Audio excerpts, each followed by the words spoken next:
आज का जो हमारा टॉपिक है इंग्वाइनल हर्निया। तो अब हमने पिछले सारी वीडियोस में इंग्वाइनल कैनाल पढ़ा था, ठीक है, उसकी बाउंड्रीज वगैरह और उसके कंटेंट्स ये वो सारा कुछ हमने पढ़ लिया था, ठीक है। फिर उसके बाद हमने एज़ ट्रायंगल पढ़ी और अब हम पढ़ेंगे इंग्वाइनल हर्निया। तो इंग्वाइनल हर्निया बेसिकली क्या होती है? ये बेसिकली प्रोट्रूजन होती है एब्डोमिनल विसरास की, एब्डोमिनल कंटेंट्स की आपके, ठीक है। तो abnormal protrusion of the abdominal Vista, ठीक है, पेरिटोनियम, या फिर उसमें क्या चीज़ें हो सकती हैं, उसमें पेरिटोनियम हो सकती है, ठीक हो गया, और इंटेस्टाइन हो सकती है, स्मॉल इंटेस्टाइनल लूप्स होते हैं बेसिकली, ये ज़्यादातर होते हैं, ठीक है, मोस्ट कॉमन। तो ये बनाते हैं इंग्वाइनल हर्निया, ठीक है। और इंग्वाइनल हर्निया बेसिकली हम क्यों कहते हैं? क्योंकि इंग्वाइनल कैनाल के थ्रू प्रोट्रूड कर रहे होते हैं। तो इसकी दो टाइप्स होती हैं, एक इनडायरेक्ट इंग्वाइनल हर्निया होता है और एक होता है डायरेक्ट इंग्वाइनल हर्निया। ये छोटा सा एक निमोनिक है, ये मैं अभी एक दफ़ा आपको इसका कोर्स बता दूं कि ये जो इनडायरेक्ट और डायरेक्ट इंग्वाइनल हर्निया का कोर्स क्या होता है, कि जो एब्डोमिनल विसरा की प्रोट्रूजन हो रही है वो किस किस पाथवे के ज़रिए से होगी। जो इंडायरेक्ट इंग्वाइनल हर्निया होता है ये सबसे पहले डीप सुपरफिशियल इंग्वाइनल रिंग में से प्रोट्रूड करेंगे, ठीक है, जो इंटेस्टाइनल लूप्स होते हैं सारे। उसके बाद इंग्वाइनल कैनाल में से जाएंगे, ये देखना डीप इंग्वाइनल रिंग पड़ा हुआ है यहाँ पे, ये सारे इंग्वाइनल कैनाल में से जाएंगे, ठीक है। तो यहाँ पर सुपरफिशियल इंग्वाइनल रिंग में से ऐसे निकलेंगे, ठीक है। यहाँ पर फिर नीचे स्क्रोटम ऐसे पड़ा होगा, ठीक है, आगे जाके स्क्रोमेटिक कॉर्ड होती है ना, नीचे से स्क्रोटम होता है, ये सारा ऐसे होगा, तो टेस्टीज पड़ी होंगी, तो ये यहाँ तक इसकी प्रोजेक्शन होती है, ठीक हो गया। और उसके बाद डायरेक्ट इंग्वाइनल हर्निया।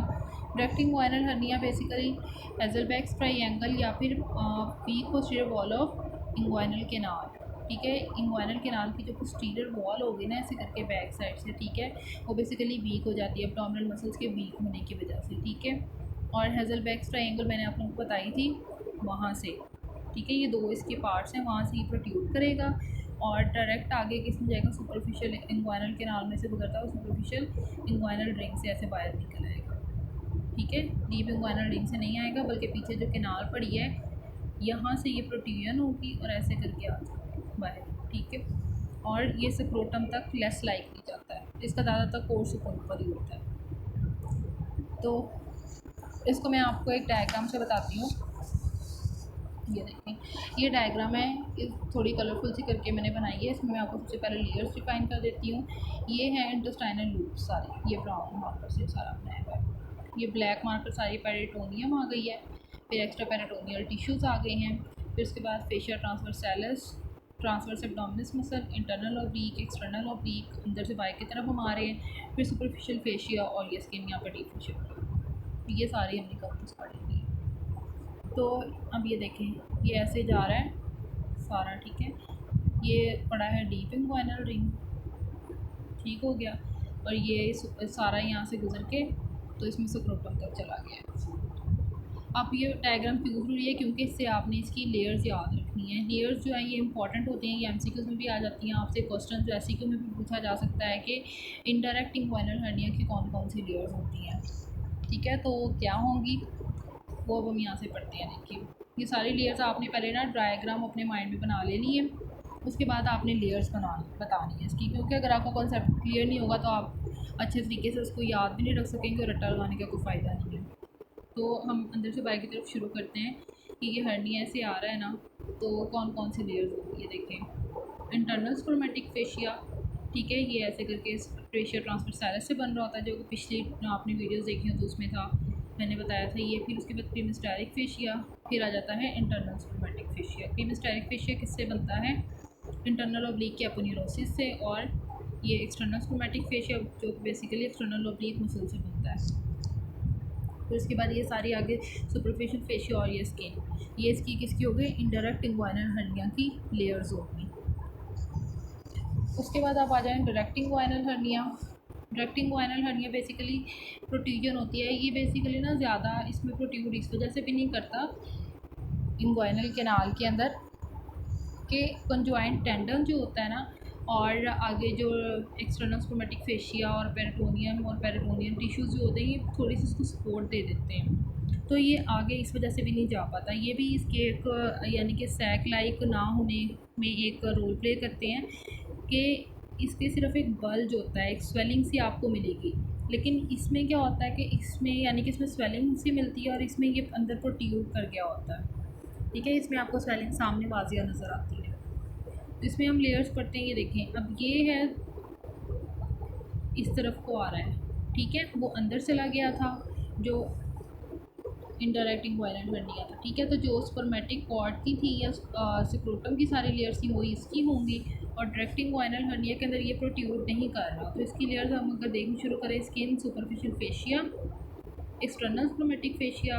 अब ये देखें कि हमें पता है कि इंटरनल ओब्लीक और ट्रांसवर्स एब्डोमिनस मसल जो होते हैं ना, ये मीडियल साइड पे आके ना बॉडी की क्या कर देते हैं, कंजॉइंट टेंडन बना देते हैं। तो यहाँ पर ये फ़र्क आपने याद रखना है, क्योंकि ये मीडियली लोकेटेड होता है डायरेक्ट इंग्वायनल हर्निया। इसके डिफरेंस दोनों के मैं भी आपको बताऊंगी, तो उसमें आप पढ़ेंगे कि ये मीडियली लोकेटेड होता है। तो मीडियल साइड पे हमें पता है कि कंजॉइंट टेंडन जो होता है वो लोकेटेड होता है, ठीक है, internal oblique transverse abdominis muscle के बनने की वजह से। उसके बाद एक्स्ट्रा पेरिटोनियल टिश्यूज़ आ जाते हैं और पेरिटोनियम, और फिर ये इंटेस्टाइनल लूप्स। तो ये इसकी लेयर्स होगी। डायरेक्ट इंग्वायनल हर्निया की भी बेसिकली ना दो टाइप्स होती हैं। अगर तो ये मीडियल साइड पे है ना, ठीक है, जो कि मोस्ट कॉमन होता है, तो इसकी ये वाली होंगी सारी लेयर्स, ठीक है, ये आपने याद रखनी है। और उसके बाद अगर ये लेटरल साइड पे होगा ना, यानी कि इन्फीरियर एपिगैस्ट्रिक आर्टरी है ना ये, तो इसके लेटरल साइड पे अगर होगा तो फिर जो इसकी इंटरैक्ट इंग्वायनल हर्निया की सारी लेयर्स है ना, वो भी डायरेक्ट इंग्वायनल हर्निया की लेयर्स होंगी। ये अमूमन एमसीक्यू में भी पूछा जाता है और वाइवा में भी पूछ लेते हैं। तो अब हम इनके डिफरेंस देखते हैं। बेसिकली जो इंटरैक्ट इंग्वायनल हर्निया होता है ये more common than the direct inguinal hernia, ज़्यादातर मेल्स में होगा। ये ज़्यादा राइट साइड पे होता है, ठीक है, चिल्ड्रन और यंग एडल्ट्स में होगा। Lateral to the inferior epigastric artery, ये देखें, ये हमने बनाई है इन्फीरियर एपिगैस्ट्रिक आर्टरी, इसके लेटरल साइड पे है। ये मीडियल साइड है, ये लेटरल साइड है, ठीक है। तो ये लेटरल साइड पे किसके, इन्फीरियर एपिगैस्ट्रिक आर्टरी के। Interact inguinal hernia, neck of the sac is narrow, ये देखिए ये एक सैक सा बन रहा है ना, तो इसकी जो नेक है ये नैरो है, ठीक है। Above and medial to the pubic tubercle, यहाँ पे अगर हम ऐसे ही सारा ड्रॉ करें और इस साइड पे अगर बोन बना लें तो ये प्यूबिक टुबरकल है, तो ये इसके अबव और मीडियल साइड पे आ जाएगा, ठीक है। और extend down to the scrotum, ये स्क्रोटम में नीचे तक आया हुआ सारा। ये हमने पढ़ लिया इंटरैक्ट इंग्वायनल हर्निया। मैं दोबारा रिपीट करती हूँ, बहुत ज़्यादा मेल्स में कॉमन होता है। डायरेक्ट इंग्वायनल हर्निया की निस्बत ये ज़्यादा कॉमन है, इसकी कंजेनिटल टाइप बहुत ज़्यादा कॉमन होती है, यंग एडल्ट्स में होता है, ठीक है, और चिल्ड्रन बच्चों में ज़्यादा होगा। उसके बाद इसकी जो नेक होती है वो नैरो होती है, और lateral to the inferior epigastric artery होता है, और above and middle to the pubic tubercle, extend down to the scrotum. ये इसकी सारी आ गई कैरेक्टर्स जो आपने याद रखने हैं। उसके बाद डायरेक्ट इंग्वायनल हर्निया पे हम पढ़ते हैं। डायरेक्ट इंग्वायनल हर्निया में देखें कि मोर इन द ओल्ड मैन, ठीक है। बूढ़ों में क्यों होता है कि क्योंकि वक्त के साथ साथ आपकी बॉडी के मसल्स जो होते हैं वो वीक हो जाते हैं। तो वीक एब्डोमिनल मसल्स की वजह से जो इन्फीरियर वॉल होती है वो जो होती है बेसिकली पोस्टीरियर वॉल इंग्वायनल कैनाल की, वो वीक हो जाती है, ठीक है। उसकी वजह से ये more common the old man के अंदर होता है। और medial to the inferior epigastric artery, ये देखें ये मीडियल साइड पे है, इस साइड पे, ठीक है, ये बात आपने याद रखनी है।